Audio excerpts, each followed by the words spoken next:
Last time on the Fear Podcast Z.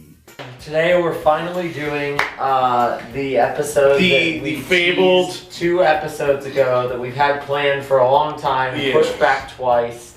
The fabled bad comedy episode. Our brave warriors were forced to come to face with their own destruction as they had to watch the bad comedy episode. This included such fearsome opponents as RV, Kangaroo Jack, and Snow Day. You know where they should have said it? You know where they should have said it? In fucking Texas, Where we don't know how to handle a snow day. just get to the part where they turned a mob movie into. You don't understand. I'm doing what Snow Day did. I'm putting in a bunch of time sinks so that we can make the podcast. So that the podcast will be in it. But we don't have to actually do any more We work. don't have to do anything. Blah blah blah blah blah blah. It was a close battle, but our brave heroes eventually won, thanks to the help of a cleverly planned power outage. Because the internet cut off right as they were starting to, right as the two groups of monsters were starting to fight. Just read the fucking plot synopsis. However, now they are stuck. They are stuck in a frozen, hellish wasteland. Can our heroes last a week while watching anime? Find out on this episode of a Fear Podcast Z. Anime defeated. Oh, you yeeted it all the way down there. Whoa, where is it? It's down by that car. Fear! Fear! Fear! Fear! You know what's the most fear-inducing thing of all? Winter storm in Texas. A winter storm in Texas that makes your internet go out for 3 days or 2 days and counting at this point. So you have to rely on hotspots to do any basic work. And we have to only watch movies that are on DVD. And we have to do more and more episodes of the Fear Podcast to keep ourselves entertained. And not go insane. Except I already am going insane. Monochroma, break it down. Let me show you how to scratch it. Okay. Alright, welcome back, Pennywises and Babadookers and vengeful seagull gods of all ages. I feel like someone killed a vengeful seagull god. To create the weather that's this going on weather outside. pattern. So perhaps you remember our bad comedy. If you watched our bad comedy speedrun video and saw the snow out there, we recorded that like 3 days ago. Yep. It's still like icy and snowy, and only today were we able to finally get to the grocery store. To finally get some food, because we've been really having to rely on our generous neighbor downstairs and sheer luck. She might be able to hear us right now. She probably can hear us right now. Yeah. Thanks. Thanks that you can hear us. Thank you. Alright. But just because we are stuck in hell world doesn't mean that's not an excuse to watch some movies. In fact, it's more of a reason than ever to watch some movies. So what we have for you today is the Fear Podcast Kawaii Edition. I'm not titling the video. The rise of the we're watching anime movies. The anime strikes back. Should I pull up? I mean, my hotspot's already on. I could pull up the wiki pages. If you want to, yeah. But I don't know if I should use it anymore. Do we need the wiki? Not really. It's Nausicaa. We watched Nausicaa Valley of the Wind, Ghost in the Shell, and Ninja Scroll. Yes. Cool. Yeah. So I don't need this. But first, Coleman? What else have we watched in between? Nothing. Fucking nothing. No, we can't even watch Scooby-Doo. No. Because it's on streaming things. So we can't even give you our. This is why you own physical media. We can't even give you our Mystery Inc. update because we don't have internet. I will have to wait till the next Fear Podcast, or maybe I don't know the one after. I don't know how many. Mystery Inc. update. Mystery Incorporated. Alright, so let's start with Nausicaa, Valley of the Wind. Yeah. This was I believe the first movie made by Studio Ghibli when they became like an independent film creator and not just like being an outsourced job. What a first movie. I loved this movie. Oh my god. It's harder to talk. My stuff all fell on the floor. It's harder to talk about something that you just immediately love than it is to talk about something that's immediately hated. Let's talk about how Aiden is bad and wrong. Yeah, our friend's response in our Discord to us saying we were watching this was, "It's bad. It's boring," and it's certainly slow. That made me angry. It is slow. I described it as long in the best way, where I had absolutely no idea how we get to like first act, end of the first act-ish. I have no idea how far in we are, and I don't care. It could go on for another 5 hours, and I'd just be like, yes. Yeah, like imagine calling Lord of the Rings long. Like, of course it's long. It has a lot to say.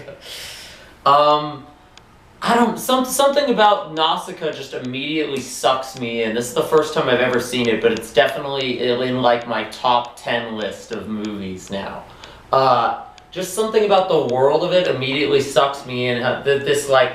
It's so well realized without even needing to explain how it works to you. I love like post-apocalypse where it's so far after that a new society has risen. Yeah. So it's like Earth, but it's so far after apocalypse that it's more fantasy than sci-fi. I like that post-apocalyptic fantasy, kind of like Wizards that we watched that one time, but this is much more well realized.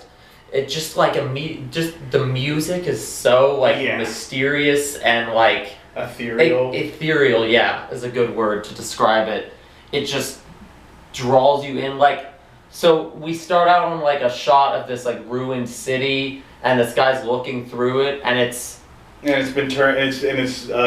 turns out like that a result of like some type of nuclear or like world-destroying war has left the air dangerously toxic in certain areas. And then they have like a brief like prologue narration, very brief, like 1 or 2 sentences, and then they just send you immediately into like just to establish that it's been long enough now that the old world of technology and stuff is a distant memory that has been mythologized. And then they have these striking visuals of just landscapes with occasional shots of these Evangelion-esque giant warriors stomping through this place with this like swelling music. The music is honestly the whole game.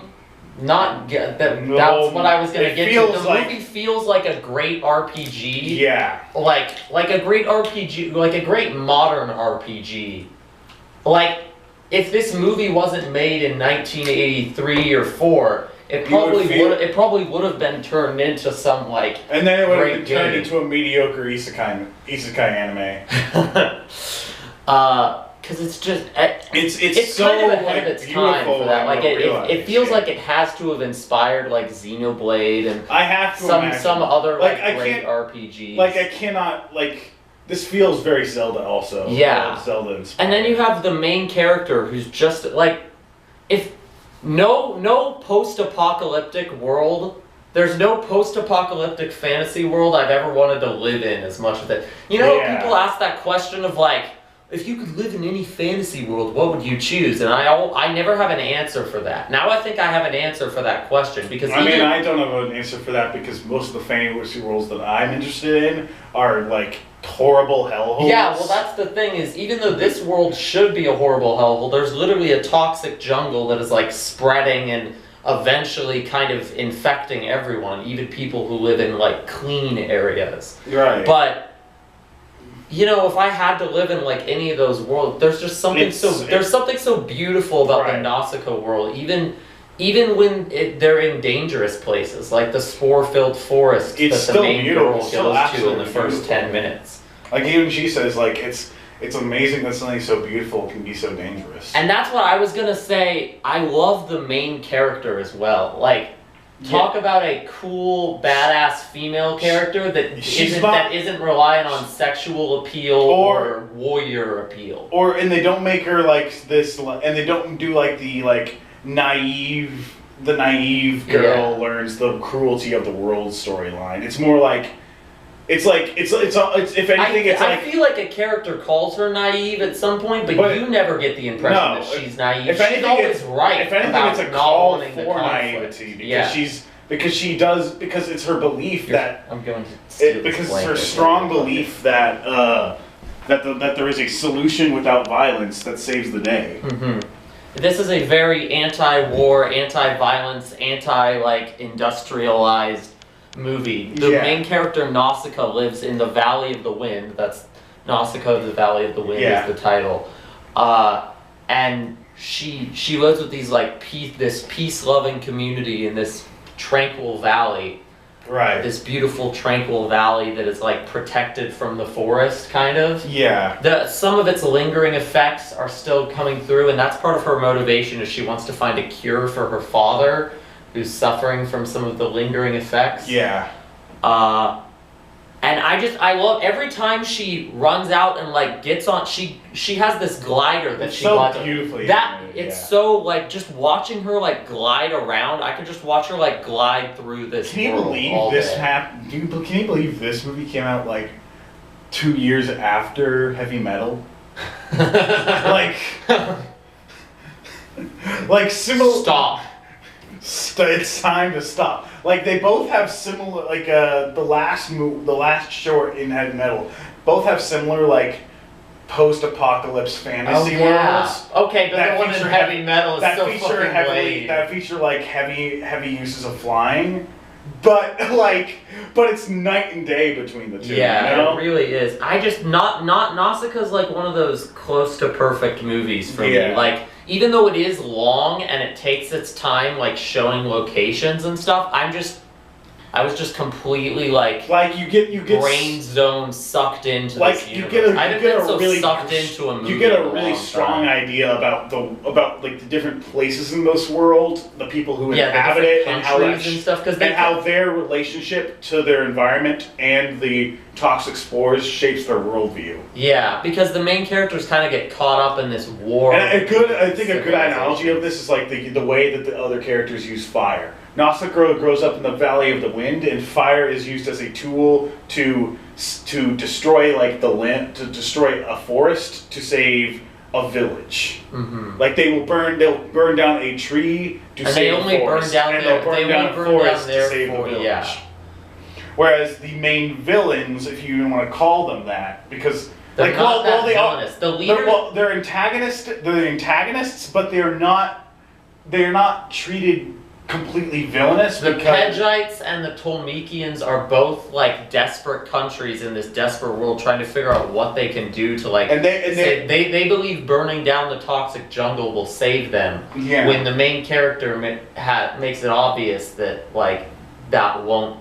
It'll just create more toxic forest. And even just kind of learning what the toxic forest is as the movie goes on is yeah, it's so you think in the first part of the movie that it's a result of the nuclear fallout or whatever, but it's actually a solution where it's healing the earth slowly over thousands of years.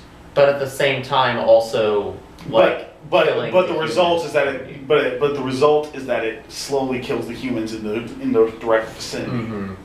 And the leader of the Tolmekians who sort of invade the village as a character is a foil to her. Parallel to her. A perfect foil to her, where they're both these strong women, but idealistic women. Yes, but who believe in their ideas and believe in their solutions to fix the world. But their solutions are just so different. One wants to resurrect the villain wants to resurrect the giant warrior. The Evangelion giants to destroy the forest. Try to destroy the forest because she believes that a grand act of violence will fix things, whereas our main character believes that they should live in peace and in harmony with the earth. Yeah.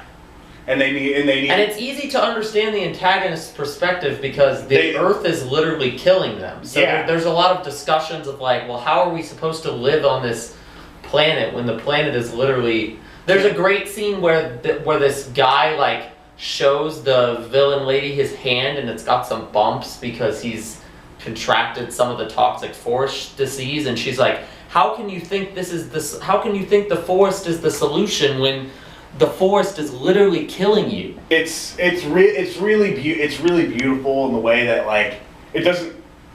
It's really beautiful in the way that it investigates those complexities. And the main character she just never takes like the easy way out. No, they go to great lengths to show that her way is very hard. Yeah, and they put her in like a lot of she has to. Like, she gets shot at. She constantly puts her life on the line because she refuses to kill. And refuses to even like not just refuses to kill, she refuses to like not save others sometimes. Right. Like she refuses to kill and she refuses to let people die. I think the only time she ever has a gun pointed at anyone, it's to tell them that they need to run and save themselves. The only time she ever actually commits like murderous violence is when her father dies, and it causes her such grief that like she basically goes along with the villain's plan just to make sure no one else gets hurt. Yeah, and swears off doing it again. She's such a well-realized character.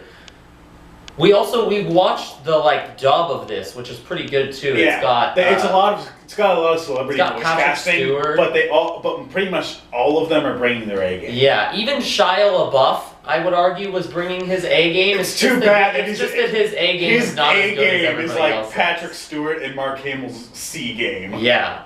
Shia LaBeouf plays this young man from Pejite, the other country, that she meets at one point, and they kind of explore the toxic forest together after they crash in there. Yeah, it's fun to see them explore it together and like come to different conclusions about it. Yeah, I don't want to talk into too much detail about the narrative because I just really enjoyed seeing where the narrative went there. Yeah. But we should say there are these massive insects. Yeah, part of the reason the jungle is so dangerous is that it's the perfect environment for insects to grow to massive size. And if you anger these insects, they will like leave the jungle and come hunt you down. So I'll say the plot of the movie involves countries trying to anger the insects at each other, and then the main character, who's the only one who seems to know how to calm down the insects, has to try and bring peace to these like war-torn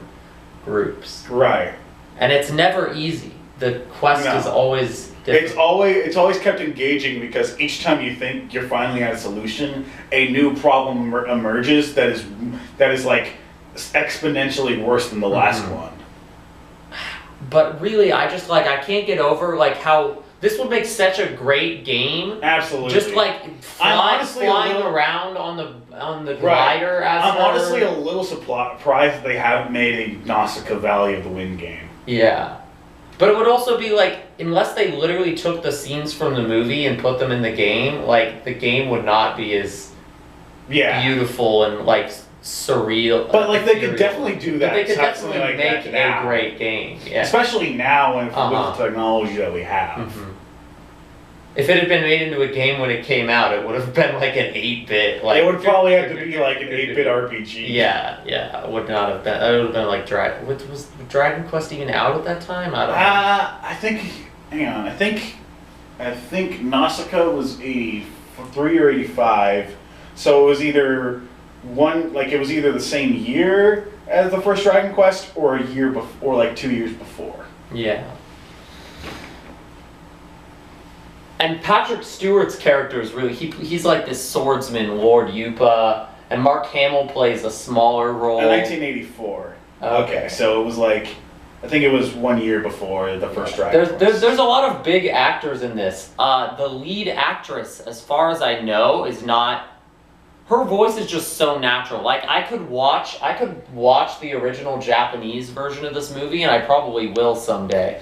And like the other voices might be better, but she has such a strong she's strong and yet like soft spoken at the same time in a way that is like But she has, it's but she still has and calming, but she still has an intensity and a fire to her. And she isn't like a perfect and she isn't like a perfect character. She has some edge. She has some like uncomfortable edges to her. Mm-hmm.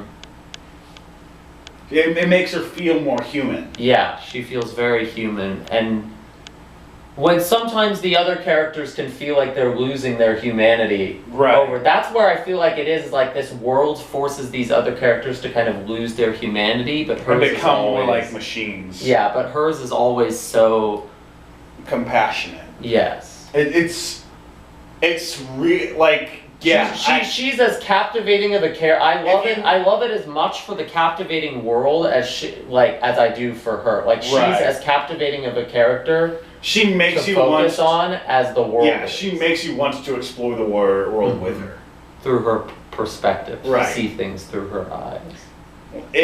I cannot recommend enough that you watch this movie. Even if you've watched other Ghibli movies and you hear people say that they find this movie kind of slow or boring, give this movie a watch just to see like where they started, because it's so. I can't believe that's where they started. Like, yeah, this is like their starting point. It's so like amazing. Like they did, TV work and stuff like that before, but this is like I think their first feature movie. Yeah, and it's so amazing to see just how well realized their films already were, and how beautifully animated they were. Like there are bits to this, there are scenes to this movie that looks so good. Still look like way better than anything you will see animated today. If you can't tell, this was my favorite movie of the three that we watched. We haven't even said the other. Oh wait, no, we did. Ghost in the Shell. You said the three movies we watched. So yeah, I guess we should move on to the next movie we watched. Even though I could just like we could go on. I could just keep talking about Nausicaa, but I don't know. What's even the point when like you can just watch it yourself and experience it firsthand? It's just such a. You have to put your mind. I would say if you're worried about finding it boring, put your mind in the state of like getting sucked into a world and don't worry too much about a super fast moving narrative. Right, yeah. Which is probably the same advice you would give for Ghost in the Shell. Yeah. Now, okay. So I'm ragging on my friend for calling Nausicaa boring, but I thought Ghost in the Shell was kind of boring. So the 90s otaku are rolling in their graves. Yeah, I like 80s. There's something cool about 80s anime. You know what it is? What? It was before the economic crash. Ah. Yeah. There's that intangible amount of energy, aka massive amounts of money that they could just turn into a pile and burn. That in 80s anime that just doesn't exist. But yeah, I don't know. I also think it's like there's a definite difference in tone, design, and style from a 90s anime to an 80s anime. Mm-hmm. I would tend to like the style of 80s stuff a little better. It feels more like there's something that I love about a great like kid-friendly adventure movie. Like that was one of my favorite movies as a kid, where it's like the characters are on this adventure and you never really know when this adventure is going to end. Like it feels like it just keeps going. I haven't watched an animated movie in so long. I think Klaus was probably the last one I watched that came anywhere close to this. Where I'm like, I have no idea what, and even Klaus was different because I was watching it on my phone and I could check how far I was in it easier. Yeah. So I would instinctually like touch the screen and see. But it's like just that, like, I love the adventure of like a kid's movie where you don't, where it's only an hour and a half maybe, or an hour and 45 minutes, but it feels longer because you're going up, because the characters go on such a journey. And that's not really what happens in Ghost in the Shell. Well, Ghost in the Shell is not really kid friendly, is it? Yeah, but even besides that, like it's not really an adventure story at all. That's why I rarely get sucked into kids movies that are made nowadays. It feels like that sense of adventure is not there. Yeah. Even when they do go on adventures, it doesn't feel like they're going on this big quest. And it doesn't necessarily even have to feel like a big quest. It just needs to feel big to the characters. But yes, now we're actually going to talk about Ghost in the Shell. Timestamped me now, haha, editing me. Haha.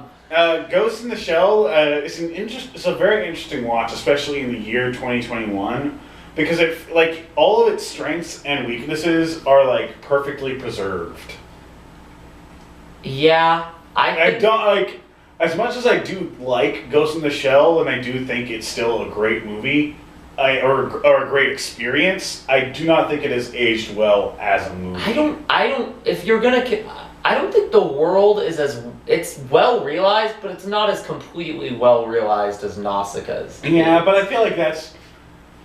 Some of that is by design. Some of that is by design. It's meant to be. It's meant to be sort of ambiguous and left up to interpretation. The story is very insular. It ends at a point. When it ended, I was just like, "Oh, okay, it's done." It ends on a non-ending. Basically. Yeah. Honestly, I was interested to right when it ended was when I was thinking to myself, "Oh, I'm interested to see where this story goes." It begins in a non-beginning and ends in a non-ending. Yeah, it's trying. I feel like it's trying to capture the sense of like just a day in the life of this sort of advanced cybernetic world. Mm-hmm. But I think it's up to the viewer to determine whether or not that it actually works. There's a lot of talking. One thing I'll say. There's a lot of dialogue. One thing I'll say is we should have watched this one in Japanese because the lead actress in the dub is so flat. And she has all these monologues about like she's supposed to be an android, but like there's a difference between being trying to speak like a robot and feeling bored by a character. Yeah. You feel bored by the major because she does not sound interested in what she's talking about. No. And then late in the movie they introduce the puppet master. And he also has this robotic flat delivery. Well, it works with him because he's got a better inflection. It works with him, but I still was zoning out when he would talk for two. We couldn't get the subtitles to actually the subtitles only worked with the Japanese literal translation. And it was very distracting. Yes. So we had the subtitles off, and we were watching it in English, and I just think I had way too much trouble following it. So what intrigue I might have gotten from it to keep it from being boring was sort of lost because it's not the type of despite having a few action scenes, it's not an action heavy. It's a good comparison. And I don't think it needs to be because I've seen Blade Runner 2049. I loved Blade Runner 2049. It's meant to be more philosophical about about asking questions about the nature of humanity and are you still considered human when existence is entirely when the only thing defining your humanity is your consciousness, and then what does it mean to be alive when consciousness can be created? No body. Yeah. I didn't think it was bad. I thought it was interesting. I think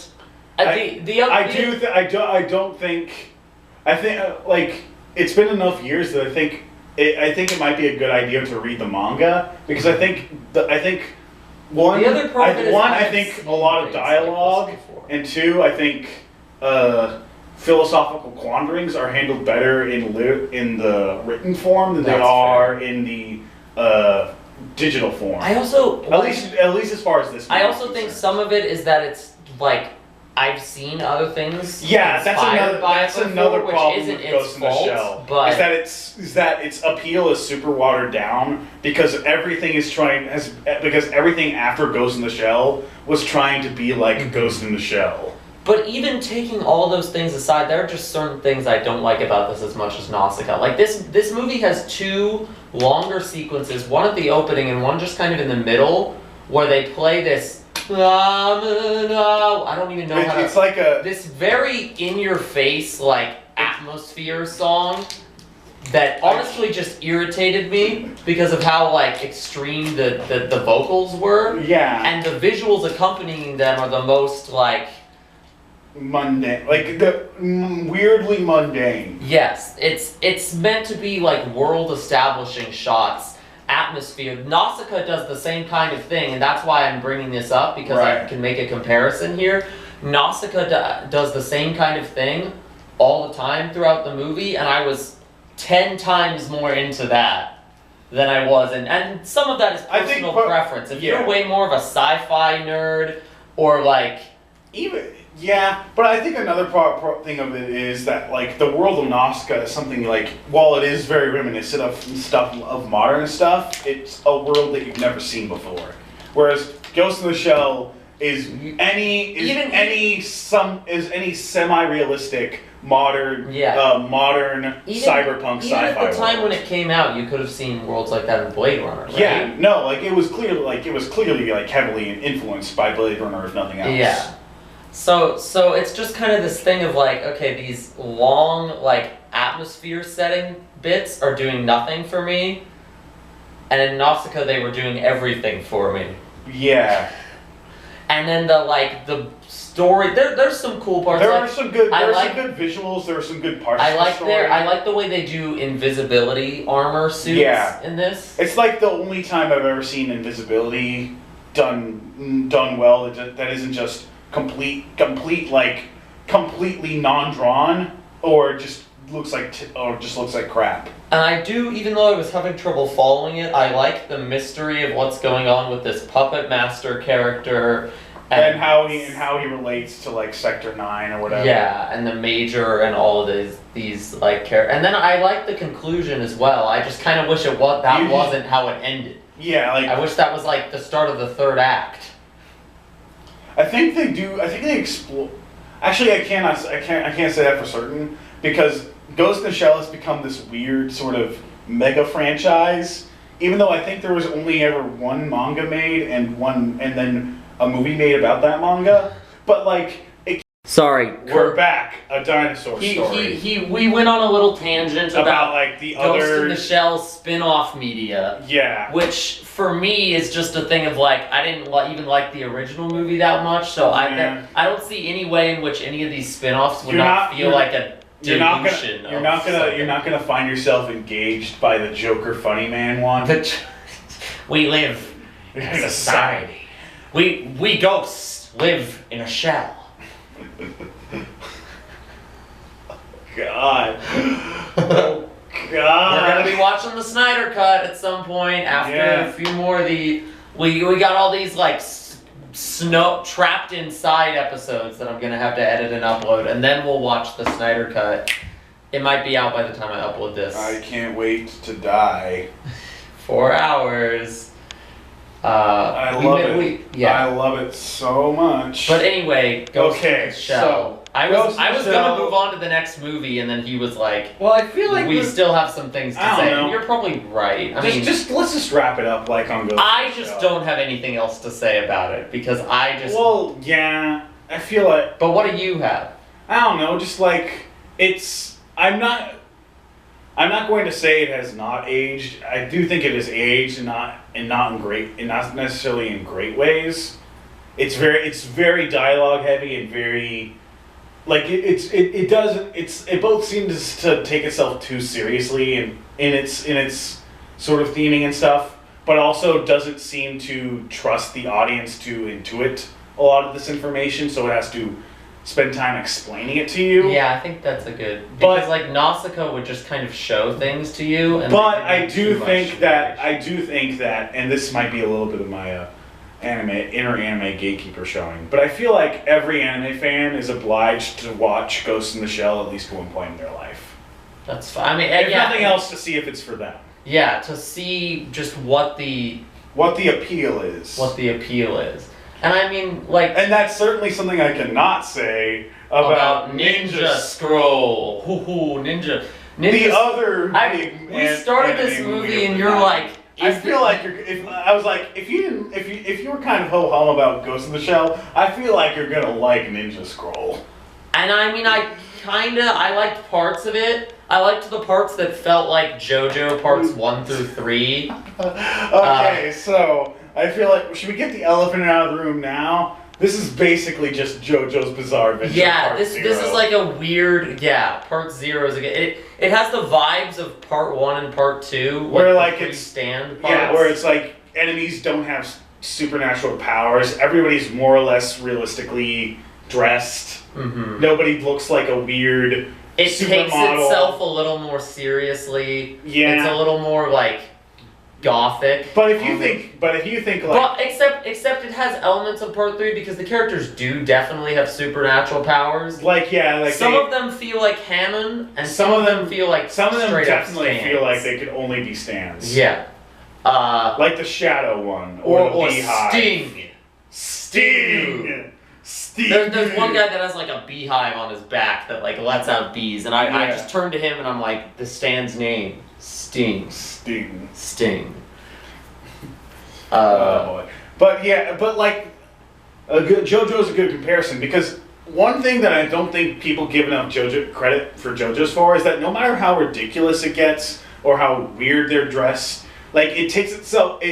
The story behaves seriously, but the show itself does not treat itself seriously. It always has fun with its JoJo's concepts. is always fun. This movie is This is fun what happens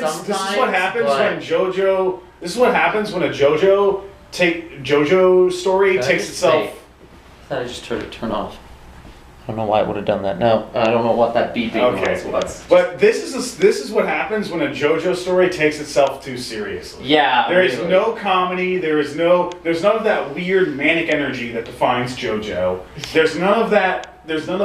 I feel like the old man character is an attempt to have, like, he's supposed to be funny, but he mostly just shows up and expositionizes. Yeah. By the end of the movie, we were literally like begging the main character to kill this old man character. Yeah. He's so annoying. He's such an annoying, insufferable prick of a character. He doesn't help. Really he has stand powers too, and he doesn't help. No, he has like time. He just like appears he can manipulate his body. And it also sucks because the main character never figures out anything for himself either, because this man just shows up every time and explains it to him. It's like Speedwagon. Except the JoJos don't actually really listen to Speedwagon. Also, Speedwagon's there fun. for the audience. Also, Speedwagon is fun. Yeah, this guy's not. Even fun. Speedwagon is afraid. But the biggest issue of this movie is. I think the biggest issue of this movie is the love interest. We have our main character, the male ninja character, and then we have a female ninja character who seems cool at first, but the way they take her story is just it's not just like irritating; it's also like definitely problematic. Boring and problematic. So so trigger warning. We're going to have to talk about sexual assault. Yes, because because in this movie, the character gets the female love interest gets sexually assaulted. She gets assaulted by the first 10 minutes. She gets assaulted by, I don't know if it's quite it's more like the first 15. It's very early on. It's the first bad guy that the main ninja has to fight, which is the most like JoJo henchman baddie of all time. But he's also the only one with any personality to him. It's this big what are you talking about? The Threadweaver, right. The gay Threadweaver. He's the only one until the Threadweaver who feels like he has a genuine who is there throughout the movie. Because he's like this big hulking brute who cuts people in half and then drinks their blood. And he also feels like the only one they attempted to write with any of the comedy that you might see in JoJo. Yeah. But the problem is, it's hard to find him. He's written kind of funny, but it's hard to find him funny because he's also the one that tried to sexually assault her. Sexually assaulted her. On screen. And it's just and even if you can mentally push past that, he's just not on screen long enough to be fun. There's also it's weird because I feel like the fight with him and the main ninja is written with some fun to it. So it's outside of this scene, the movie's generally going pretty well. But then you start to get to the second act where him and the female ninja are traveling it's just together. Them traveling around, occasionally fighting. They do the most annoying. Opponents. They do the most boring. At first, they're fighting opponents. I feel like there's a good 20-minute stretch in the middle where they don't fight anybody. 20 minutes. I don't. It might be. It felt like 40 minutes. So long because they do with the female ninja. They do this like. Weird... So her power is that her body is poison, and any man she sleeps with will be killed. Or even kisses or touches. Yes, which is already cliched and like tired. Yeah. But then they also do also do the tired plot line for her where she's like the emotionless badass because she's trying to learn to become a woman, and she's trying to, and they do like, I don't mind movies having female characters dealing with sexual assault but it feels like I've seen like so many anime movies try to take this same story route with it, where she's like trying to be tough because she was assaulted, but then she's like falling in love with the main character, and it's this will they won't they that's predicated on a really like uncomfortable experience. Also, they have no chemistry. Also, she gets killed off by the movie, and her final monologue. Literally features the line, "I wish we'd gotten the chance to make love," said to the main male character. Every place that they take her character just gets more and more stupid. It's time to stop. Yes, exactly. The main character gets poisoned, and the old man tells the girl ninja that the only way to cure his poison is to give him her poison. So then she undresses and tries to have sex. Yeah, and then he denies the sex. We laughed so hard at that. Yeah. She got cucked harder than Rex did. It's not even clear why he does. I don't know. He's just not that into her. Yeah, and even at the end, he's like, and then he feels bad that she died. Her death is just a motivation for him to go fight the final bad guy. But even then, he already had motivation. He already had plenty of motivation. This female ninja character in this entire subplot just shouldn't have been in the movie. Because it's not like she ever really takes out any of the bad guys. Technically, she helps take out a lot of them. She's the one who takes out the rock guy. She actually helps take out a lot of them, in theory at least, but it just feels so unsatisfying. It's never focused on her. It's never focused on her. It feels unsatisfying, and it just makes it feel like it feels more confusing than it should. Yeah, it's all just her whole story is just kind of gross, and I wish it wasn't in the movie. If it wasn't in the movie, I'd say this movie would be a solid 7 out of 10, like shonen movie. 7 out of 10, schlocky, violent, like Japanese action movie. Brain off popcorn flick. Yeah. But her and the main character just drag it down. Like the main character started interesting. The main character because he had this snarky personality to him, where he would like laugh off like almost being murdered. Yes. But like would still be a good guy when like he tried to stop the assault. But then he just becomes boring. There's really is in the second act it slows down so much. You have this old man interrupting to expositionize. You either have him giving exposition or the two of them awkwardly like bickering and doing this will they won't they bullshit. And that's like all the movie is for a while until the third act. Where it's literally just the finale to part one. The final guy, Genma, Sigma male. Sigma. Literally, it's the Sigma male. It's this dude that the main character chopped the head off of before, and he's regenerated. And he has a scar around his neck. He has a scar around his neck, full on like Dio's head. He's even wearing like Dio's like. He's even wearing like Dio's like black. The only difference, I don't even know how to describe it. Like black. The only difference black tight. The only difference is that he's attached to his own body instead of like the body of a. But you know for a fact that like if they had thought of it, they would like if Part 3 had come out then by that point, because this was like 93.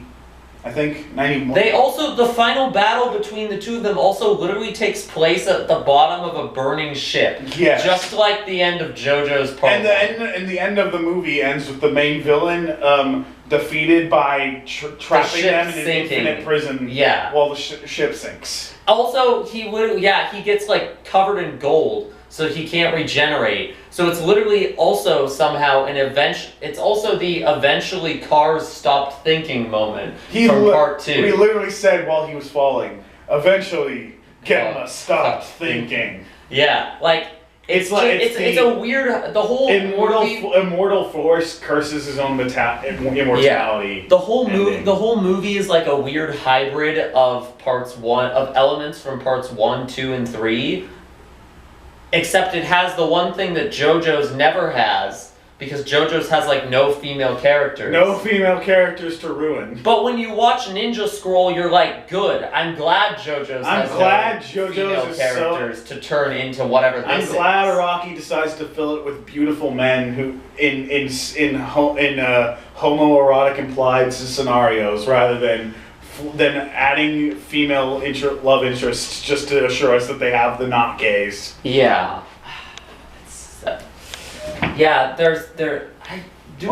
We could go into like the different stand users okay, in this so movie. There's but I just don't even.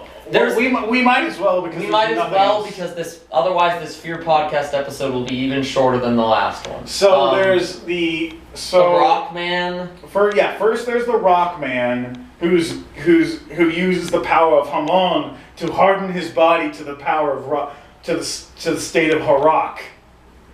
But he's undone when he's damaged from the inside out. Because he sexually assaulted the female ninja and poisoned himself. But it sounds better when you make it say, but he's destroyed from the inside out.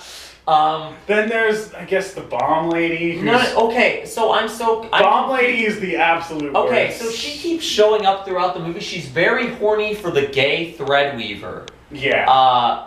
And these two keep showing up throughout the movie. She's horny for him, and he basically says, like, I'm not into you, I'm into Genma. Genma, who's a bisexual Sigma male. The Sigma male. This movie has representation. It exists. I mean, I'd say Genma is definitely a bisexual icon. Yeah. But the exploding corpse lady is the most useless character. She literally dies from her own explosive, own explosive. After the scene where she ends up blowing up her own boss, sub-boss's base. She blows up the Threadweaver guy accidentally. After he was about to kill Jume. He was about to kill the main character, and then she sends in an explosive corpse rat. She's useless. Utterly useless. She dies she gets defeated by a bottle of alcohol and a candle. She is utterly useless, and yet she is the longest surviving villain outside of Genma. She gets introduced after. No, I don't know if she gets introduced. No, she gets introduced after the rock guy dies, and then there were at least 2 scenes where she reappears, and I said, wait, didn't they kill her already? Yeah. I thought she was the other lady stand user. The tattoo snake one. Yeah, the snake lady. Who, I'm not even sure, she has the power to, was that the same lady as the bug one that was, on the roof? Or were those different... Bug lady? Or not bugs, but, yes. Those were the same character, but it was so, that part of the movie was confusing. She doesn't even get defeated by the main characters. She just gets killed by Lightning Guy because she was talking too much. Yeah. Lightning Guy is also the Threadweaver. Yeah. Yes, he can send electricity, but he uses threads to do it long distance. Which is actually a cool long distance stand. Yeah. No, a short distance stand that uses long distance power. Yeah. He's like Kira. And then there's the Beehive Man we mentioned before. There's also one guy who is just straight up like a sword fighter. Like he doesn't even really have a power. His power is that his hamon allows him to see everything around him. Yeah, he's blind. So he's like Daredevil. Yes. At the best guy though, and the one who's hardest to explain without stands, is the guy who has the ability to move in shadows. Yeah, it's basically the Hanged Man. Yeah. But he also has this chain that he sends out. He has like this metal arm that's a chain that he sends out from the shadows to like grab people and pull them in. He's a real. He would actually be a cool JoJo villain. Yes, he would. He has like zero personality, but. Beyond just being menacingly evil. But he's just by far the best, like, aesthetically of the villains in this. And I guess there's also a whole political subplot that has to do with, like, Genma stealing stuff, and Genma was actually disguising himself as, like, the head of the female ninjas, like, ninja team. I was barely following all of that, and I got the distinct impression that none of it mattered. Not really. I think it was just to imply that now, like, the ninjas now are working for Genma. Yeah. And Genma kills the Shadow Shogun to become the new Shadow Shogun. The devils are what they call the stand user, Hamon user characters. The devils. Yeah. Or in other words, the vampires. Yeah, right. Like this is like it's like if Part 3, instead of introducing stands, Araki just like extended the power of Hamon and kept using vampires, but extended the power of Hamon to the point where it was basically stand levels. Yeah. This whole thing is like a weird hodgepodge of parts 1, 2, and 3. What if version of Part 3. Yeah, where it's set in like Japan, feudal Japan instead. Feudal Japan, and it's against like vampire. All of this is to say that there's no reason to really watch Ninja Scroll when you could watch JoJo. Just rewatch season 1 of JoJo's Bizarre Adventure. You'll have more fun with parts 1 and 2 and 3. Any part. Any part, but like if you wanted to experience a story of like a semi like globe trotting adventure about like a group of people fighting evil sort of demonic creatures using like wits. This isn't globe-trotting though. This is like all in Japan. Well, then that makes it better than Ninja Scroll, doesn't it? Because they go to different locations. Yeah. They have more variety. So just don't watch Ninja Scroll and watch JoJo's. Just watch instead. parts 1 and 2 instead. And now I guess it's exorcism time. We're just gonna have 2 like short little episodes should this we month. Combine them together? No, because then it's like too long, right? But yeah, we're just gonna air them back to back. Yeah, I'll try to get them like quick upload, quick right. like week. I'm gonna go get 2 weeks after each other uploads. I'm gonna go get my DVD. Yeah, because we have them on DVD. We have all the movies on DVD now, so we don't need to just like use the Cats. That poor Cats box gets a break for the week. Just this once. Yeah, I shouldn't even say for the week, for the day. All right. Wait, did you get your lightsaber? Oh, who cares? We're gonna throw it in the snow again. Okay, yeah. Instead of throwing it all the way down into the front yard like last episode, just throw it outside onto your balcony. Okay. Welcome to hell.